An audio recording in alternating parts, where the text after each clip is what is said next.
Be me. 34F. Work in HR for a big tech company. My job is to make the workplace less of a boys' club and more of a space where everyone can thrive. It's important work. I write a blog on the side, The Unsilenced Woman. It's got a decent following. I post infographics about the wage gap, emotional labour, and more. My DMs are full of women telling me I've opened their eyes. Feels good.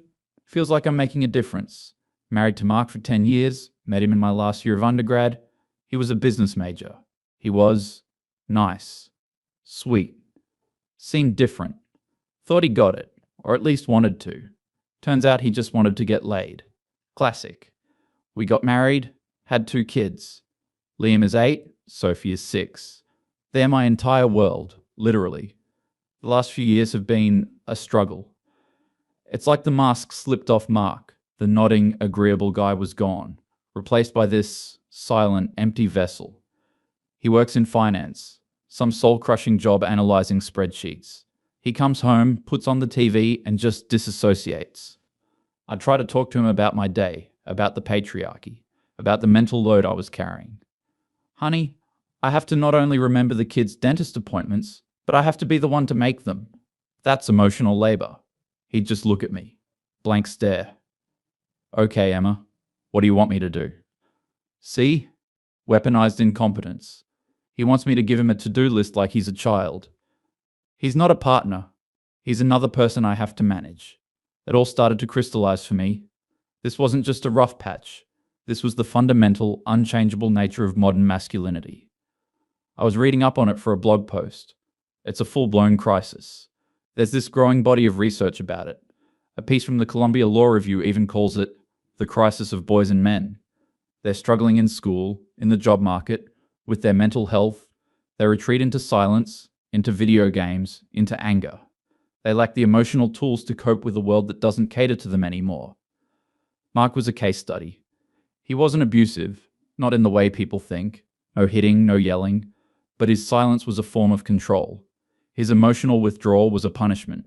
He couldn't connect with the kids on a deep level. He'd play catch with Liam or watch cartoons with Sophie. Surface level stuff. He never asked them about their feelings, their fears, their friendships. That was all me. I was the emotional core of the family. He was just there. A paycheck and a warm body. My friends all saw it. My brunch circle, Becca, who's a divorce lawyer, and Jess, a therapist, we'd talk about it over mimosas. He's gaslighting you, Emma, making you feel like you're the demanding one when you're just asking for basic partnership. It's a classic symptom of patriarchal entitlement. He thinks his mere presence is a contribution. They were so right. They gave me the language for what I was experiencing. The final straw was Liam's parent-teacher conference. I had a huge DEI initiative launching at work. I was run ragged. I asked Mark to handle it a month in advance, emailed him the link to sign up, reminded him 3 times. He agreed. Yep, got it. The day of the conference, I get a call from Liam's teacher. Hi, Emma. Just wanted to see if you were planning on rescheduling. We had you down for 4 p.m. today. My blood ran cold. I call Mark, straight to voicemail. I text him, red exclamation mark. He must be in some deep work meeting. I leave work early, race to the school, apologize profusely to the teacher. She's understanding, but I can see the judgment in her eyes. It's okay. We know how busy mums are. Mums. Singular. I get home. Mark's on the couch, laptop open, watching some streamer play Elden Ring. The kids are playing on their tablets. The air is thick with neglect. I just stand in the doorway, my bag still on my shoulder. Mark. He takes off his headphones. Hey, how was work? He didn't even remember. He completely and utterly forgot. I didn't scream. I was beyond that. The unsilenced woman wasn't going to shriek like a hysteric. I spoke in a calm, measured voice. The parent-teacher conference was at 4 p.m. Mark. His face goes through a series of micro-expressions. Confusion, realization, then a pathetic hollow guilt. Oh Emma, I'm so sorry. It completely slipped my mind. We were trying to close a deal and I held up my hand. I don't want to hear it. This is a pattern, a deep, systemic pattern of disengagement. You are not an equal partner in raising these children. You are not even a junior partner. You are a ghost. He just sat there, looking like a scolded dog. I want a divorce. The words hung in the air. He didn't look surprised. That hurt more than anything. He didn't even want to fight for us. Okay, he said, quietly. That was it. 10 years of marriage ended with okay. The emotional weakness was staggering. I called my friend Becca the next day. The divorce lawyer. Emma, I'm so sorry, but also so proud of you. This is the first step to reclaiming your life. We met for coffee. I laid it all out. I want what's best for the kids, Becca. And what's best is stability. Me. Of course, she said, sipping her latte. We'll go for full physical custody. It's pretty standard. The mother is almost always the primary caregiver. Good, I said. He can have them every other weekend. That's more than enough time for him to play video games with them. I felt a surge of power. I was taking control. I went home and wrote a blog post, titled it Divorcing the Patriarchy. It went viral in my little corner of the internet. Comments poured in. You're so brave. This is my story too. Thank you for speaking your truth. I was the main character. I was leading a movement. The first few weeks were an awkward dance. Mark moved into the guest room. We told the kids we were having some grown-up problems, but we both loved them very much. I made sure I was the one who told them. I framed it perfectly. I didn't want him mangling the message with his emotional illiteracy. He was still quiet, passive. He just packed a bag one Saturday and moved into a soulless corporate apartment downtown. He agreed to my proposed custody arrangement in principle. Every other weekend, this feels amicable, I told Becca. He's not fighting me. They rarely do, at first, she said, a little ominously. Give it time. I didn't think anything of it. Why would he fight? He knew he was an inadequate parent. He had to. The paperwork started. My lawyer sent his lawyer the initial proposal. Full physical custody to me. Mark pays child support based on his 6-figure salary. Mark pays me alimony for 5 years so I can maintain the lifestyle the children are accustomed to. I get the house. It's where the children have grown up. It's their stable place. He can have his 401k. I was being generous. A week later, we got the response from his lawyer. I was at work. I opened the email from Becca with the subject line, counteroffer from Mark's counsel. I laughed. A counteroffer? How cute. I opened the PDF. My blood turned to ice. It wasn't a counteroffer. It was a declaration of war. He was requesting 50-50 joint physical and legal custody, a week-on, week-off schedule, no alimony. The wife is gainfully employed in a high-paying career and is capable of supporting herself. Sell the house and split the equity. Child support to be calculated based on the 50-50 custody arrangement and our respective incomes, which would result in a negligible payment either way. He was rejecting every single one of my terms. I stormed out of my office and called Becca. What the hell is this? Is this a joke? Calm down, Emma. It's an opening salvo. A negotiation tactic. He's trying to scare you. He wants to take my children away from me 50% of the time. This isn't a negotiation, it's an act of violence. Look, she said, her voice strained. His lawyer is good. Like, really good. We're not going to be able to just roll over him. I hung up, shaking with rage. How dare he? This man who couldn't remember a parent-teacher conference now thought he was fit to be a 50% parent? This was about his ego, about winning, about punishing me for leaving him. It had nothing to do with the well-being of Liam and Sophie. That night, I went on a deep dive. I started researching fathers' rights movements, the MRA forums, the dark corners of the internet where bitter men complained about family court. It was all there. They use the language of equality to mask their misogyny. They don't actually want to do the work of parenting. They just don't want to pay. They want to win against their ex-wives. A recent article I saw in Ms. Magazine put it perfectly, talking about the age of equal parenting and how it's used against mothers. This wasn't Mark. This was his lawyer and his MRA talking points poisoning his mind. The quiet, passive man was gone. He had been replaced by a monster. We had to go to mediation, a mandatory step before court. I walked in there ready for battle. I had a folder full of notes, a detailed log of every meal I'd ever cooked, every doctor's appointment I'd scheduled, every nightmare I'd soothed.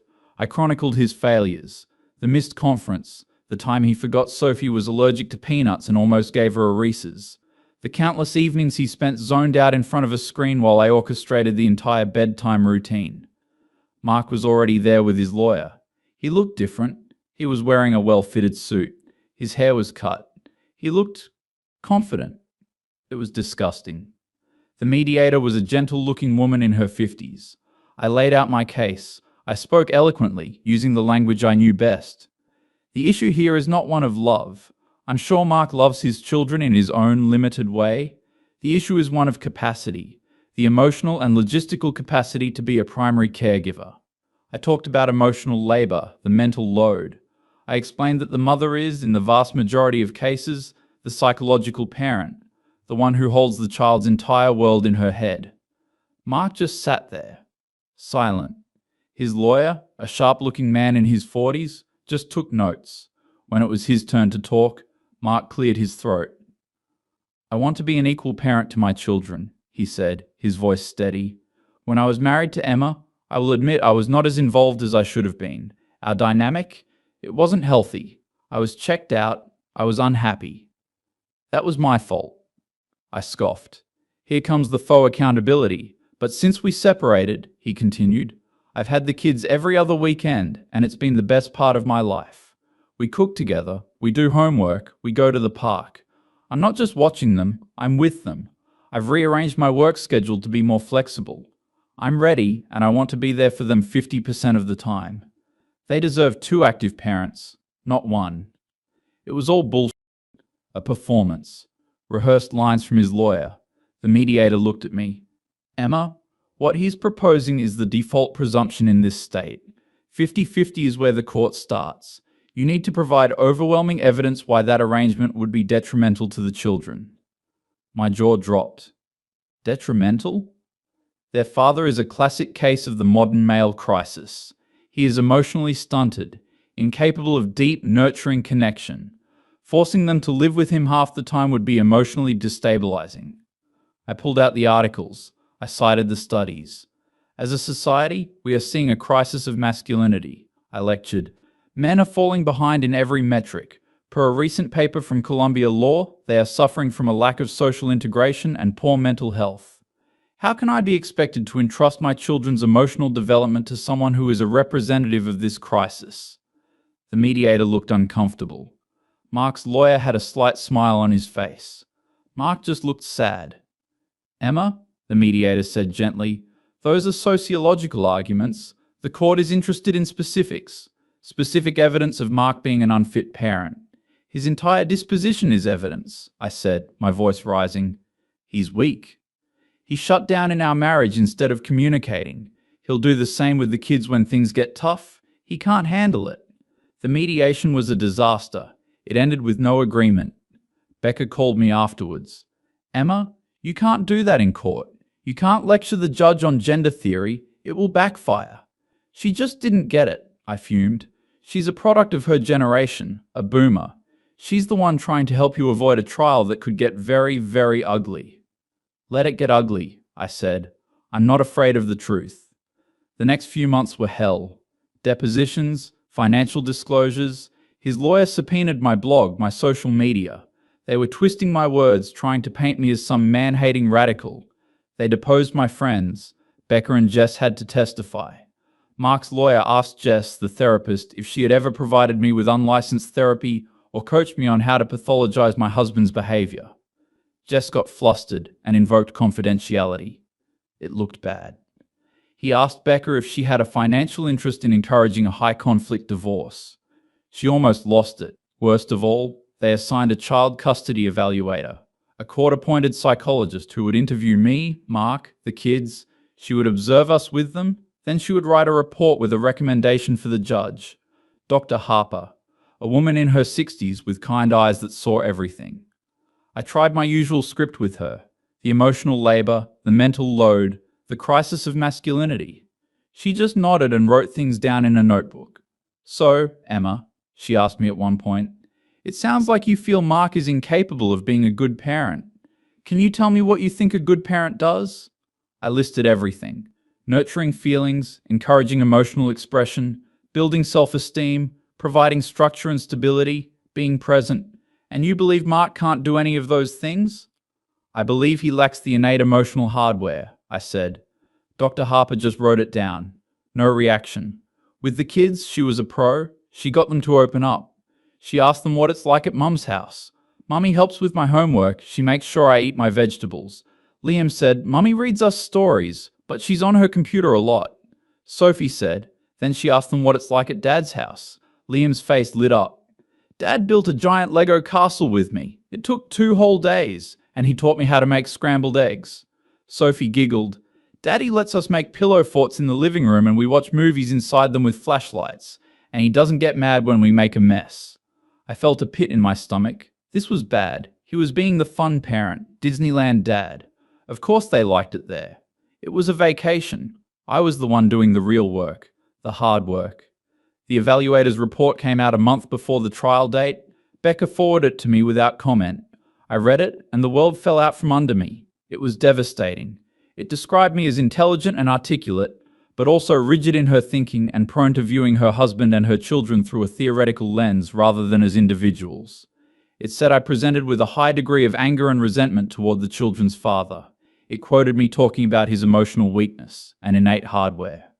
It noted that while I spoke at length about the children's needs, I was often physically and emotionally distant during the observation, frequently checking my phone or working on my laptop. Regarding Mark, it said he was quiet and reserved, but demonstrated a strong, loving bond with both children. It detailed his interactions during the observation, that he was patient, engaged, and attentive, that he successfully redirected tantrums and facilitated emotional conversations. The report noted his acknowledged past failings and his sincere and credible desire to be an equal co-parent. The final recommendation: 50-50 joint physical and legal custody, and then the gut punch. It also recommended that Mark be designated the parent of primary residence for school purposes, due to his more flexible work schedule and the fact his new apartment was in a better school district. And one more thing, it recommended that I attend co-parenting counseling to address my hostility toward the children's father, as it was a potential source of future emotional harm to the children. I was the problem. The report said I was the problem. I lost my mind. I called Becca, screaming, "This is a hatchet job. That woman is a misogynist. Mark charmed her. He manipulated her." "Emma, this is the worst report I've seen in a long time," she said, her voice grim. "The judge is going to take this very, very seriously. We need to change strategy. We need to settle now." "No," I said, my voice dangerously calm. "No, I will not be silenced. I will not let this quack psychologist and my emotionally stunted ex-husband steal my children. We are going to trial." Becca was quiet for a long time. "Emma," she said finally, "I don't think I can effectively represent you if you insist on this path. Your personal feelings are making you unable to see the legal reality. I think you should seek new counsel." She fired me. My own friend fired me. She said it was because I wouldn't listen to her legal advice. I knew it was because she was scared. The patriarchy had gotten to her too. I decided to represent myself. Who better to tell my story than me? Who knew the truth better than me? I would be the unsilenced woman in that courtroom. I spent the next month preparing. I read books on family law. I watched mock trials on YouTube. I was going to expose Mark and the whole rotten system. I thought of it like Ralph Waldo Emerson said, how a person's opinion of the world confesses their character. My opinion was that the system was broken and biased toward men's mediocrity, and that was a noble conviction. Mark's opinion was that he could just suddenly be a super dad, which just proved his selfish, shallow character. The day of the trial arrived. I wore my best power suit, sat at the table alone, piled my binders of evidence in front of me. Mark was there with his lawyer. He wouldn't look at me. The judge came in, Judge Eleanor Vance, a woman in her late 60s, a reputation for being tough but fair. Good, I thought. She's a woman. She will understand. She's lived it. Mark's lawyer presented his case first. It was short and simple. He called Mark to the stand. Mark talked about his new flexible work schedule. He presented photos of the kids' rooms at his apartment. He spoke calmly about wanting to be a father to his children. His lawyer called Dr. Harper, the evaluator. She testified to everything in her report. It was my turn to cross-examine her. "Dr. Harper," I began, my voice ringing with confidence. "You are aware, are you not, that there is an ongoing and well-documented societal crisis regarding the emotional and psychological well-being of men?" Mark's lawyer objected. Relevance? I'll allow some leeway, but get to the point, Ms. Davies, the judge said. My point, Your Honour, is that Dr. Harper's evaluation completely ignores the broader context. She evaluated one man, but she did not evaluate the fragile state of masculinity itself. How can you recommend a man be a primary parent when men as a demographic are struggling with emotional regulation and connection? Dr. Harper looked at me calmly. I was not asked to evaluate masculinity. I was asked to evaluate Mr. Davies. And in my professional opinion, he is a fit and loving parent. I tried to poke holes in her report, but she was like a rock. I sounded like I was rambling. Then it was my turn to present my case. I called myself to the stand. I had to question myself. It was awkward. I tried to tell my story. The story of being the sole emotional pillar of my family. Objection, Your Honour, Mark's lawyer kept saying. Narrative, hearsay, speculation. Sustained, the judge kept replying. Ms. Davies, you must ask a question and then answer it. You cannot give a speech. It was impossible. The rules were designed to silence me. I got flustered. I started talking about the mental load, about the patriarchy. The judge held up a hand. Ms. Davies, I have read your blog. My heart leaped. She gets it. You are an intelligent woman with many theories about society. But this is a court of law. We are not here to litigate the patriarchy. We are here to determine the best interests of two specific children, Liam and Sophie. But that's just it, Your Honour, I pleaded. It is not in their best interest to be in the care of a man who is, for all intents and purposes, emotionally crippled. Mark's lawyer stood up. Your Honour, this is outrageous. The judge looked at him, then at me. Her face was like stone. Ms. Davies, she said, her voice dangerously low. Are you accusing Mr. Davies of being a danger to his children? A danger? Emotionally, yes. He is incapable of nurturing them in the way a mother can. His emotional weakness, his passivity, it will harm them in the long run. This was it, the core of my argument, the truth. So in your expert opinion, as a DEI specialist and a blogger, men are by their nature emotionally weaker than women and therefore less competent as parents? The judge asked. In many ways, yes. It is not their fault. It is how they are socialized. But it is the reality. They are not equipped for the hard work of raising emotionally healthy children. The judge leaned forward. She took off her glasses. Ms. Davies, I have been on this bench for 30 years. I have seen it all. I have seen wonderful mothers and monstrous mothers. I have seen bad fathers and fathers who would walk through fire for their children. I have seen women use their children as pawns to punish an ex-husband. I have seen them invent allegations and try to alienate their children from a perfectly good father out of spite and anger. It's a tragic story and a common one. I felt my face flush. She wasn't talking about me, was she? You have come into this courtroom and presented a theory. You have not presented a single shred of credible evidence that Mr. Davies is anything but a loving father who wants to be in his children's lives. You claim he is emotionally weak. But the evidence shows he is the one who has adapted. He changed his work schedule. He found a new home in a good school district. He has patiently endured your hostility and still, his primary desire is simply to co-parent with you. You, on the other hand, she continued, her eyes boring into me, have shown no flexibility. You have demonstrated a profound and troubling contempt for the father of your children. You have used inflammatory and unproven theoretical language to describe him. You have, in the opinion of the court-appointed expert, allowed your anger to cloud your judgment to the point where it risks becoming detrimental to your own children. The very harm you accuse him of, you are in danger of committing yourself. The evaluator's report is one of the most concerning I have ever read regarding a parent's attitude. Your absolute conviction in your own righteousness, Ms. Davies, is your greatest liability as a parent. The courtroom was silent. All the air had been sucked out of it. My heart was hammering in my chest. This wasn't happening. The court finds that it is in the best interests of the minor children, Liam and Sophie Davies, that the parents share joint legal custody. Okay, joint legal, I could live with that. The court finds that it is in the best interests of the children that the parents share joint physical custody on a week-on, week-off basis. My breath hitched. 50-50. I had lost. But she wasn't finished. Furthermore, pursuant to the evaluator's recommendation, Mr. Mark Davies will be designated the parent of primary residence for the purposes of school enrollment. No. And finally, Ms. Emma Davies is ordered to attend and complete a 12-week co-parenting counseling program. Proof of completion must be filed with this court. Failure to comply will result in a review of the custody arrangement. She banged the gavel. We are adjourned. I just sat there. I couldn't move. My binders of evidence, my blog posts, my truth, it was all just worthless paper. Mark stood up. He looked over at me for the first time. There was no triumph in his eyes. No, I told you so. Just a deep, profound sadness. He knew me better than I knew myself. He knew this would destroy me, and it looked like it was destroying him to watch it. His lawyer put a hand on his shoulder and they walked out, and I was left alone in the courtroom with my worthless binders.